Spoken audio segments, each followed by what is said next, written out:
गीता एक गरीब लड़की है। वह बिन माँ बाप की बेटी है, इसलिए उसकी सास और उसका पति उसे ज्यादा कुछ नहीं कहता।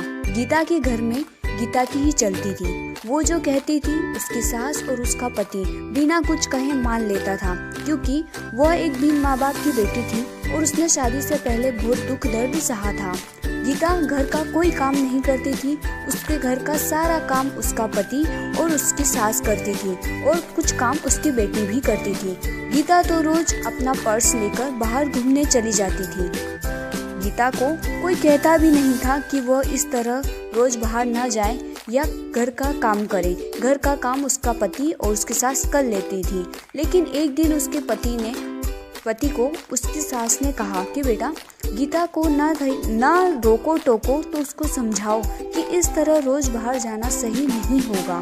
हाँ, वो बाहर जा सकती है, पर वो अगर कभी कभार जाए तो ठीक है, लेकिन अगर वो इस तरह रोज बाहर जाएगी तो हमारे समाज के लोग क्या कहेंगे।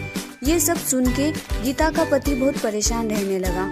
उसे समझ ही नहीं आता था कि वो करे तो क्या करे। अगर वो गीता को कुछ कहता था तो गीता नाराज हो जाती। उसे समझ ही नहीं आता कि वो करे तो क्या करे। वो गीता को कुछ ज्यादा बोल भी नहीं सकता था और वो ना ही माँ की बात टाल सकता था। इसी तरह गीता रोज अपने ससुराल वालों को कुछ न कुछ कहती रहती। घर में कुछ भी करना हो गीता की ही चलती थी। वो अपने पति और अपनी सासू को बहुत बातें सुनाती थी। अगर उनसे कोई काम ठीक से नहीं होता तो भी वे उन्हें डांट लगाती थी। फिर भी उसका पति और उसकी सास चुपचाप उसकी सारी बातें सुनते रहते थे, ये सोचकर कि कभी न कभी गीता को एहसास होगा कि वो जो व्यवहार करती है वो सही नहीं है। हम उसे लाड़ प्यार करते हैं, इसका मतलब ये नहीं कि वो हवा में उड़ने लगे।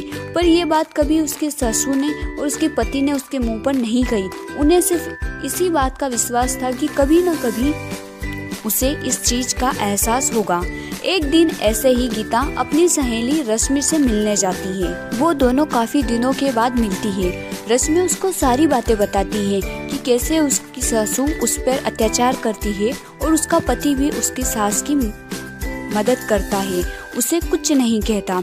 उसकी सास उसके पति को उसके खिलाफ भड़काती भी रहती है। वो चाहे कितना भी काम कर ले, कितनी भी अच्छी तरीके से घर की सारी साफ सफाई करे, सारा काम करे, फिर भी उसकी सासू उसमें नोकझोंक निकाली देती थी और उसका पति भी उसकी माँ का साथ देता था।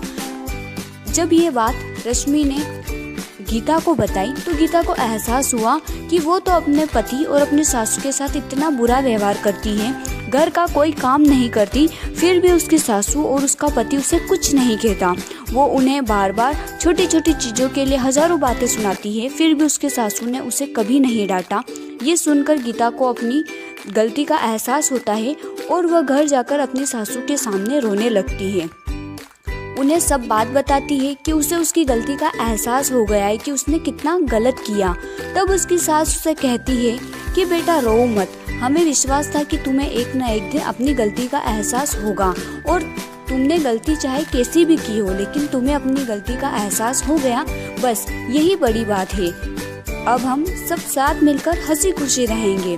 तुम बिल्कुल शौक मत मनाओ, क्योंकि हमें पूरा भरोसा था कि तुम एक अच्छी लड़की हो और तुम्हें एक न एक दिन अपनी गलती का एहसास जरूर होगा। इसके बाद गीता और उसका परिवार साथ मिलकर हंसी खुशी रहने लगा। वो सब मिलकर सारा काम करते और हंसी खुशी जीवन यापन करते। अगर आपको स्टोरी अच्छी लगी हो तो वीडियो को लाइक और चैनल को सब्सक्राइब जरूर